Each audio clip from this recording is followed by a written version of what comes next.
What's going on?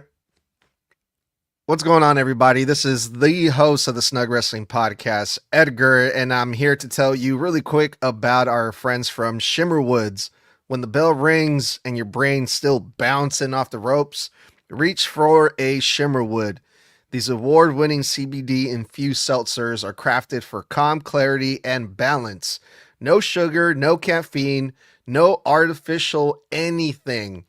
Twice named number one by Forbes, each can blends 5 milligrams of full spectrum CBD with bold main fruits and cocktail bitters. Raz lime, chai cherry, ginger orange, just hemp flavors that hit harder than a suplex. And these will leave you relaxed, not wrecked. Sip straight or mix a mocktail. Just go to shimmerwood.com and use promo code SNUG for a knockout 30% off. Stay chill, stay snug. That's 30% off with promo code SNUG at shimmerwood.com. Well. Look who finally decided to show up and come out of their cave. Toxic is here once again. Tommy's also here, but what else is new? Toxic, welcome back, man. We missed you. How you doing? I could be doing better, but I'm glad to be back. And screw you, Snug. I had other things going on. Yeah, dude, we've been giving like updates here and there without giving out everything that's been going on because I know some of the stuff is personal. I don't know if you want to share with the world, but Mr. Blood is out sick still, but I spoke to him earlier. He's still doing better. He's getting better little by little, but he's definitely taking it easy.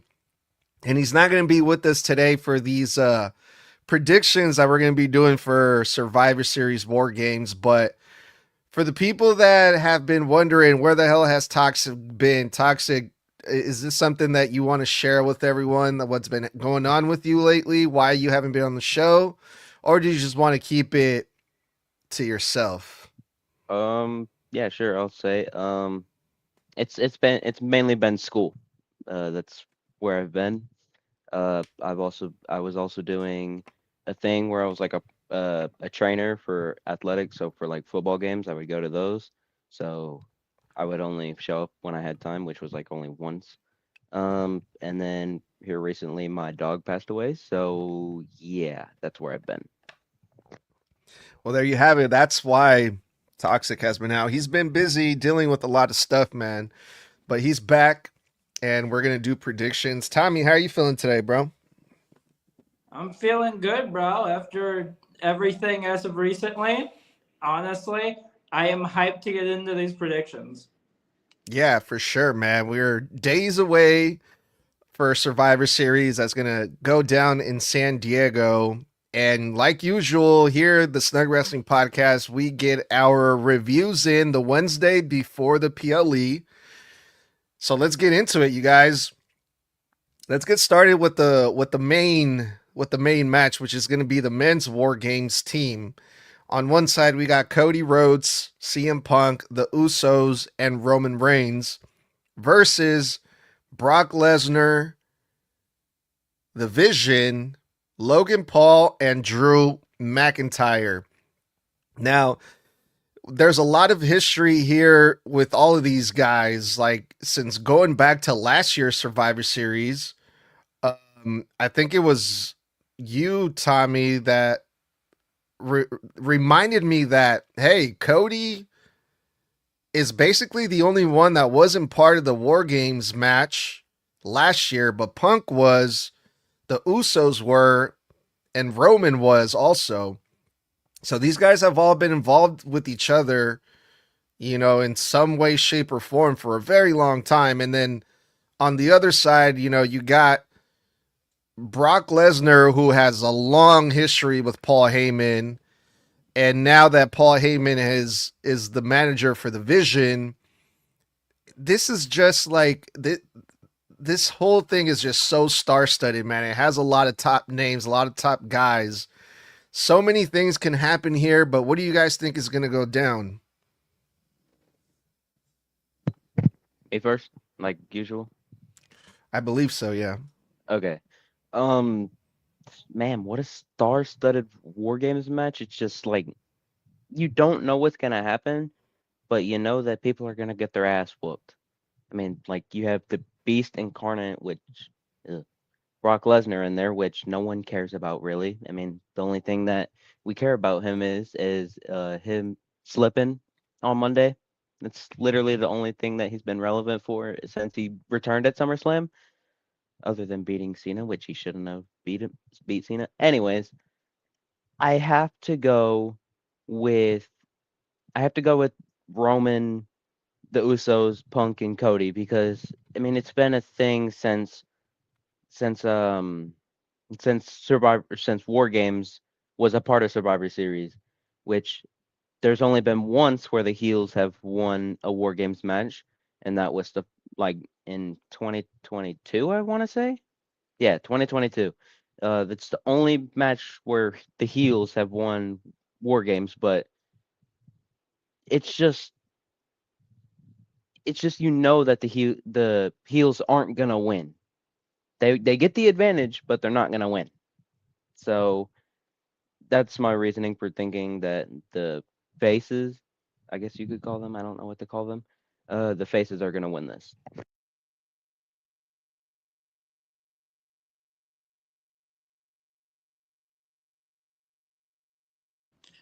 So I will have to agree with him on this.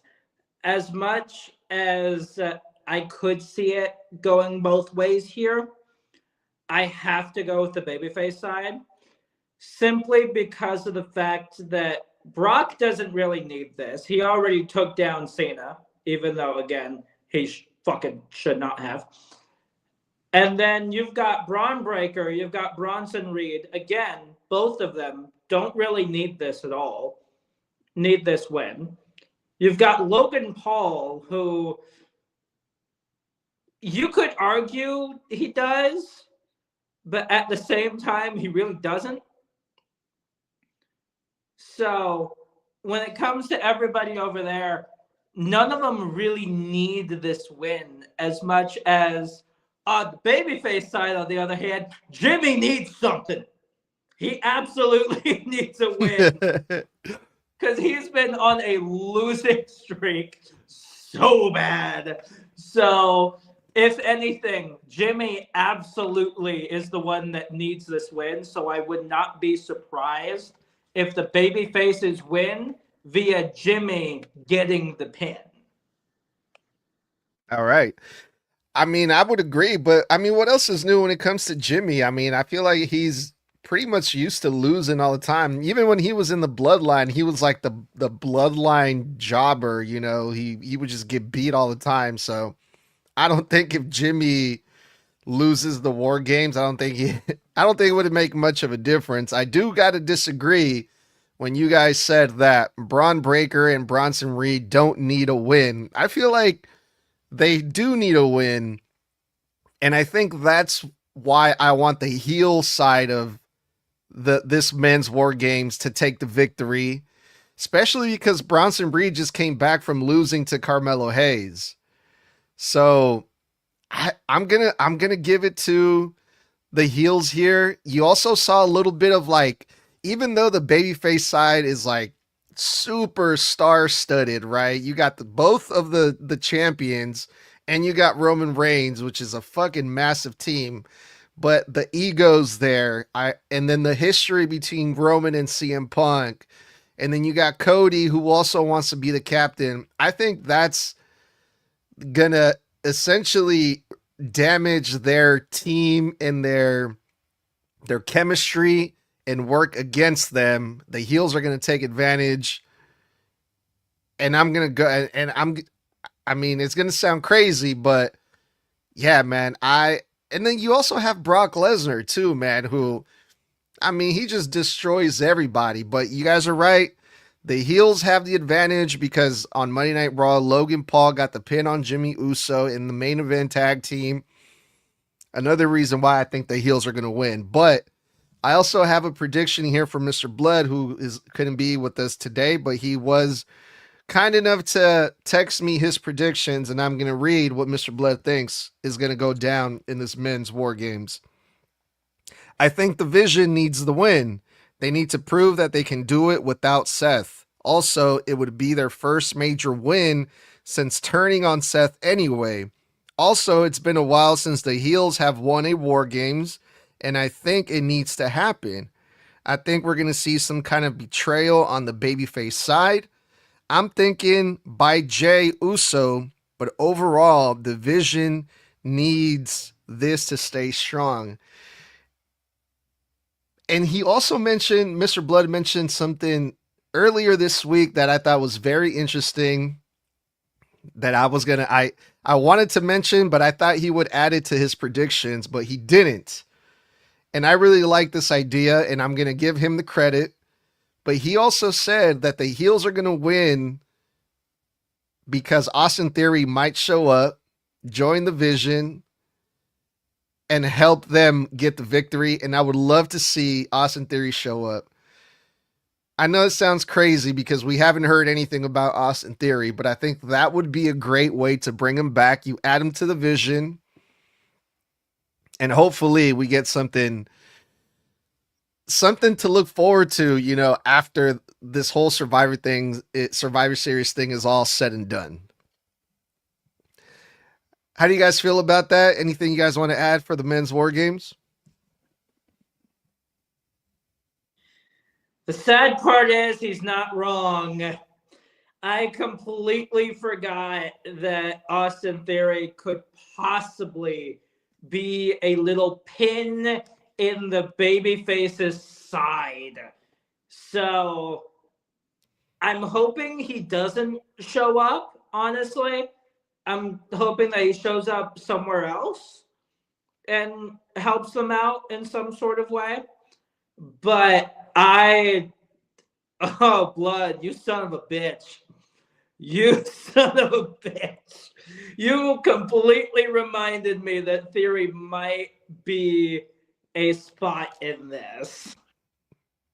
And I also forgot, he also added here that Snug, I think, is the greatest pro wrestling analyst, better than me, and he is way smarter and he is always right. I forgot. And you are reading off of a blank screen and just making shit up.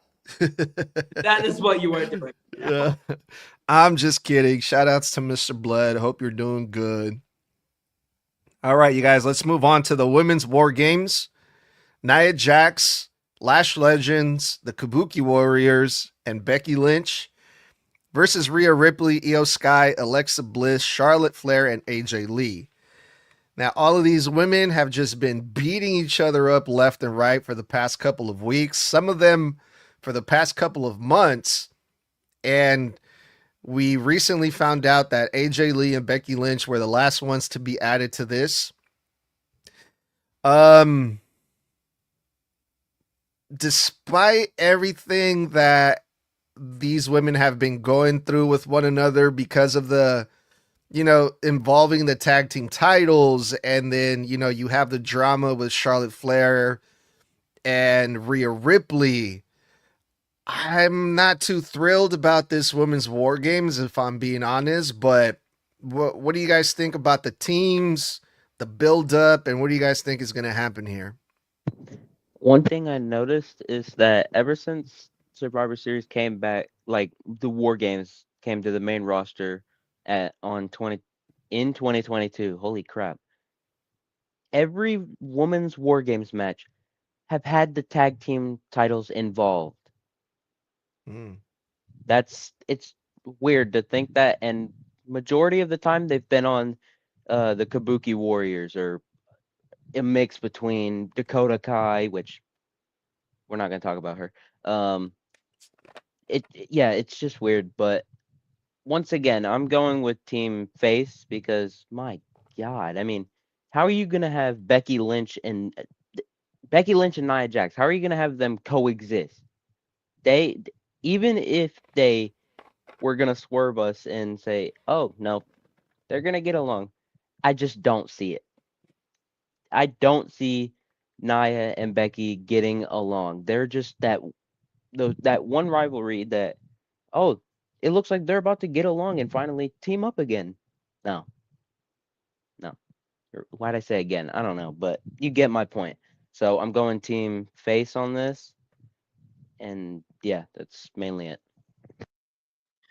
Cox, for being an NXT guy like yours truly, you are completely forgetting about one component here.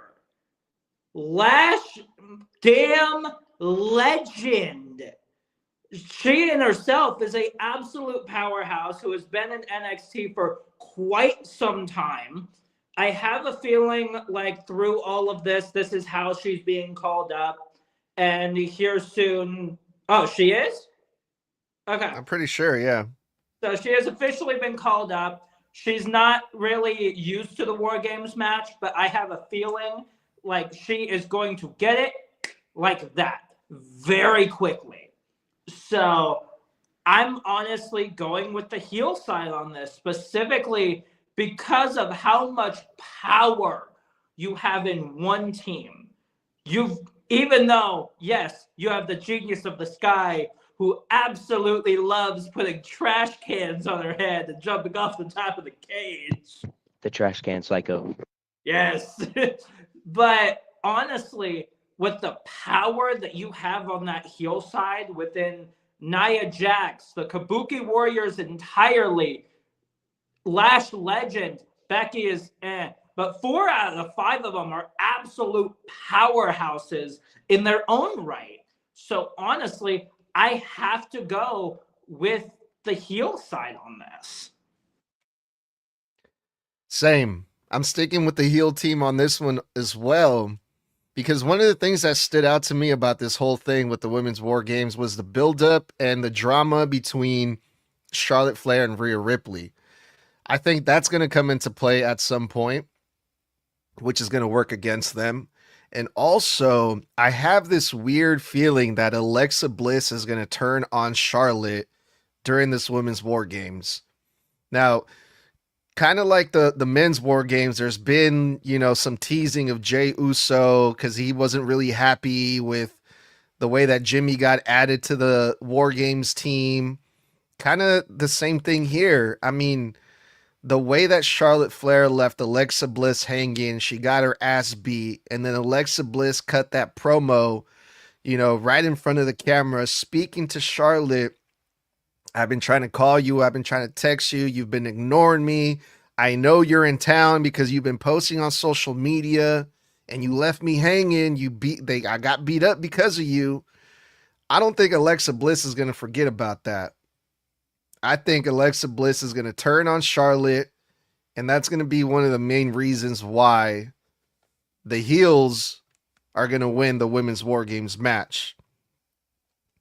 But let's see what Mr. Blood thinks about this. Mr. Blood says, this one's kind of a toss-up because I don't think it really matters. Will it be fun to watch? Absolutely. But I don't think it matters who actually wins this match. You could argue the baby faces need to win because AJ Lee is there and you want to keep Rhea and Io strong in their first matches back over a month. And you want to keep Charlotte and Alexa strong, but I don't think there's a reason they had Charlotte so unsure of Rhea. And I think their distrust of each other is going to play a factor in this finish. The heels also need it because you want Lash Legend to be put over strong in such a big match. And you want your newly crowned tag team champion scoring a victory as well. Becky also just lost 3 times to Maxine and could use a win. And Nia is there to make sure Lash gets over. All in all, I think the heels should go over here as well. They have more to gain from the victory. So I think, Toxic, you're outnumbered, bro.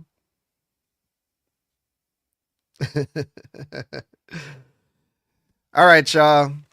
The next match, by the way, we only have 4 matches here for Survivor Series. I don't think they added a 5th one because SmackDown was pre-recorded and I didn't see anything about a 5th match being added. So I think they're keeping it at 4 matches. Let's talk about the WWE Intercontinental Championship match. John Cena versus Dominic Mysterio. This is going to be Dominic Mysterio's 3rd match versus John Cena. One of them was a tag team match. This is the second singles match. This is a rematch ever since John Cena defeated Dominic Mysterio in Boston.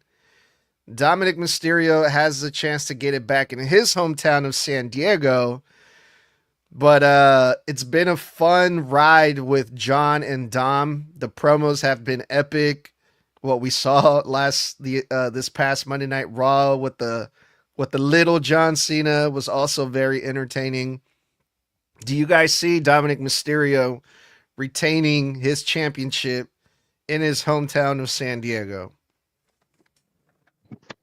You know, I don't see Dom winning. I don't, and that's weird for me to say because Cena's about to retire, so are you just gonna have him retire with the title? No, make the last time is now match a title match, so that way you can have whoever wins the tournament. I so hope it's not Gunther because he is eating new talent that needs that spot. But anyways, we all know my hate with Gunther. Um, it just make the last time it's now match a title match, and then you can say, "Oh, I took the Intercontinental Championship off of Dom, and I retired John Cena." So I don't see Dom winning this, but it is a possibility because I mean it's more that you could do with Dom. I mean, you can put him over more. Hell, once he loses the Mega Championship, and sorry, that's my cat. Shut up. Uh, crap. Once he loses the Mega Championship and the Intercontinental Championship, if he takes it back, you could move him to that world title picture. I could see that. So I'm in the middle, but I have John winning. As much as I would love to say Dom because hometown, I don't think it's happening. I honestly think that Cena will retain the Intercontinental title, especially if that rumor ends up being true. Oh, God. If it is Gunther who ends up winning this tournament and going head to head with Cena, then odds are what they're going to do is make that an Intercontinental title match and give the Intercontinental title back to Gunther, with him being the longest reigning Intercontinental champion of all time. So I honestly think that Cena will retain here, but I just hope that his final opponent isn't Gunther. Yeah, me too, man. I really hope it's not Gunther, which it's crazy to say because I love Gunther, but I just picture this tournament going way differently at this point, like someone younger, someone newer, but so far the last four names that we have left, because we already know who the semifinals are because Raw was pre-taped. It's I mean, spoiler, LA Knight, it's who's he facing? Who's LA Knight facing? The other one is Jey Uso, and then you have Gunther, and then you have Solo Sikoa. So I think LA Knight is facing Jey Uso. So those are the four semifinalists. So one of those four men are going to go on to face John Cena in his final match. So yeah, I want John Cena to win this match because I want the his final match to also be for the Intercontinental Championship, because whoever that's going to be, they're going to be able to say I retired John Cena and I became the Intercontinental Championship, which is going to be a huge deal for whoever that person is. But either way, this match is going to be really fun between Dominic Mysterio and John Cena. I don't think Dom needs it. I don't think Dom needs to win the Intercontinental Championship again. Because I mean, Dom is still being used in these major spots. Like, who else has faced John Cena 3 times during his retirement tour? No one else. So that's a great look for Dom. And he's still the AAA Mega Champion. He's still doing big things in AAA. He's doing big things in WWE. So this is a win-win for everybody. But it's Super Cena, man. He's gonna he's gonna no sell all of Dominic's shit, even his finishers. John Cena's gonna kick out of everything, but it's gonna be a huge spectacle. I wonder if they'll involve Rey Mysterio in some way. Maybe the Judgment Day. Hell, maybe this is when we finally see Finn Balor betray Dominic Mysterio. You know, I have a feeling that there's a lot of stuff that's gonna go down here. Maybe some shenanigans. Maybe Rey Mysterio gets involved, and then first maybe the Judgment Day tries to get involved, and here comes Rey Mysterio, and then we have Rey Mysterio trying to help John Cena, and it's just gonna be a dope, fun match, and I'm really looking forward to this one. But let's go on to Mr. Blood's predictions for this. Where Mr. Blood says when it comes to Cena versus Dom, this one, I definitely believe Cena needs a win. I love Dom, but he's still the AAA Mega Champion. But I think John Cena deserves that title better than Dominic at the moment because it's going to mean so much more for whoever wins John Cena's last match tournament. Whoever beats Cena doesn't just get to have his last match and retire him, they're also crowned a brand new Intercontinental Champion. And that's a massive deal. That's a mega push for anybody who wins that. And I genuinely believe that Cena needs to retain here. What do you guys think about Mr. Blood's prediction? Or do you guys have anything else you want to add for this match between Cena and Dom? Yeah, no, never mind. All right. Saving the best for last, you guys. The Women's World Championship match, Stephanie Vaquer versus Nikki Bella. Okay, so these two were friends at some point. Nikki Bella at least pretended to be Stephanie Vaquer's friend, then turned on Stephanie Vaquer, but I think this is going to be Stephanie Vaquer's second title defense. The first one was versus Raquel Rodriguez on a Monday Night Raw. And now she's going to be defending versus Nikki Bella in a PLE. I hope the WWE doesn't do some fucking crazy shit and puts Nikki Bella over for whatever business reasons there is. Maybe Nikki Bella is the bigger household name compared to Stephanie Vaquer. But Stephanie Vaquer is the better performer, is the better wrestler. And on paper, Stephanie Vaquer should win this match no problem in no more than 5 minutes. But this is wrestling, you guys. This is the WWE, so anything can happen here. Even Nikki Bella winning, that is also a possibility. So what do you guys think is going to go down here? The only right answer that I want to hear from everyone is Stephanie Vaquer. Nikki Bella does not need this win. The only way I see Nikki winning is no, it's not from Bree's help. Screw her. It's to put Stephanie over, and you're probably wondering, oh, how is that going to work if she takes the title from her? Well, you can make Nikki Bella a paper champion and just have it lose it right back to Stephanie. That's what you could do. But the only right answer here is Stephanie Vaquer. She needs this win a hell of a lot more than Nikki washed up Bella. Yeah, the easiest fucking prediction of them all. Stephanie Vaquer. God, please do not put this title on Nikki goddamn Bella. The one girl that no one asked to come back. Nobody wanted her. Why? Why is she even being given a damn title shot? I honestly completely agree with Raquel Rodriguez and what she said on Monday.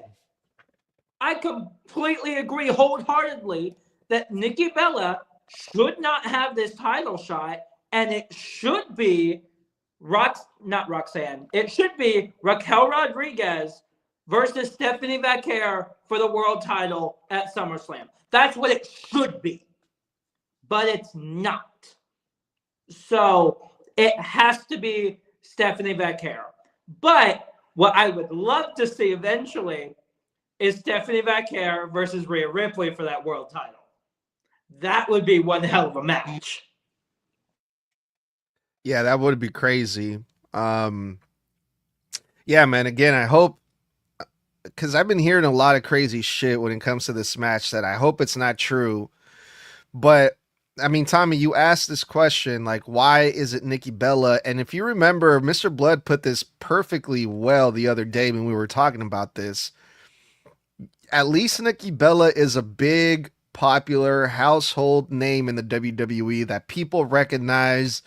And this is a big deal for Stephanie Vaquer herself, too. I'm pretty sure, like, Stephanie Vaquer is on cloud nine. The fact that she's defending her championship versus Nikki Bella, someone that you can probably say Stephanie Vaquer looked up to, maybe, I don't know, but a lot of girls and women really do look up to Nikki Bella for whatever fucking reason. But you know, or you can have Stephanie Vaquer defend versus people that the fans don't really care about as much as a Nikki Bella, like Lyra Valkyrie, or who's the other girl that she calls herself the Pitbull. I always forget her name.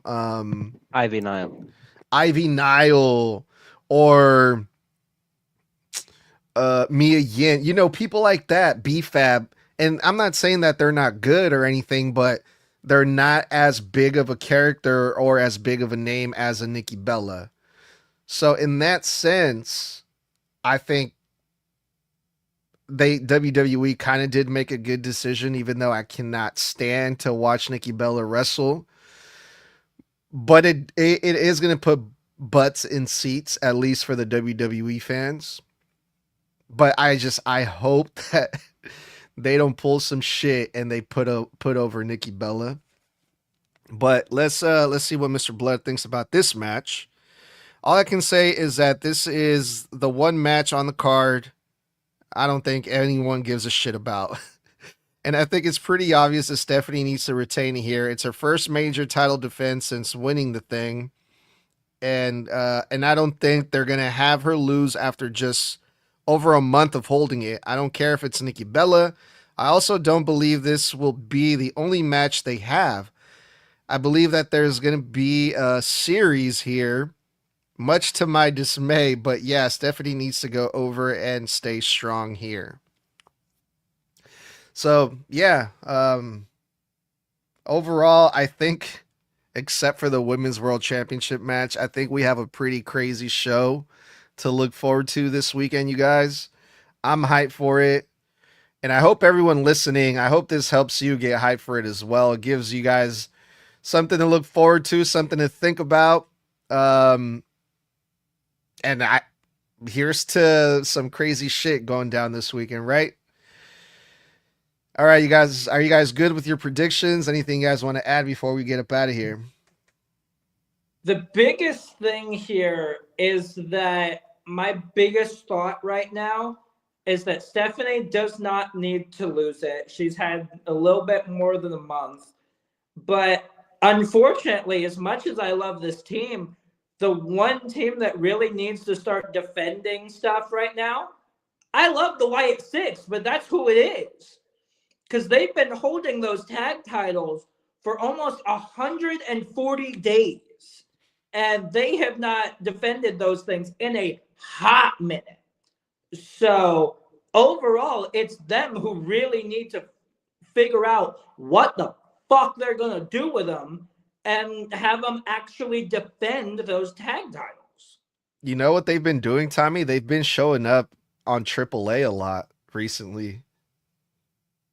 They being the White Six. So they've been it looks like they've been starting a feud with the AAA tag team champions, which is Psycho Clown and Pagano. That would be interesting to see the White Six versus Psycho Clown Pagano, especially with the match that they just had, not the White Six, but Psycho Clown and all of them.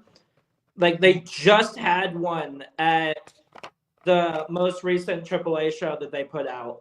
So honestly, I would not mind seeing a tag title match between them. Yeah. Well, anyways, let's get up out of here, fellas. That was a Survivor Series predictions with the Snug Wrestling crew. And stay tuned, man. We got a shit ton of content coming out this week. We got NXT review, Friday Night SmackDown review, Survivor Series review. We also got Snug in Espanol with Eric Padilla from the SDM podcast, and so much more. Stay tuned. Let's get up out of here. All right. So I want y'all to stay safe, stay savage, and stay snug. And for Mr. Blood, that was one time for the one time. 4 letters. 4 letters. One One word. word. Oh! Yeet.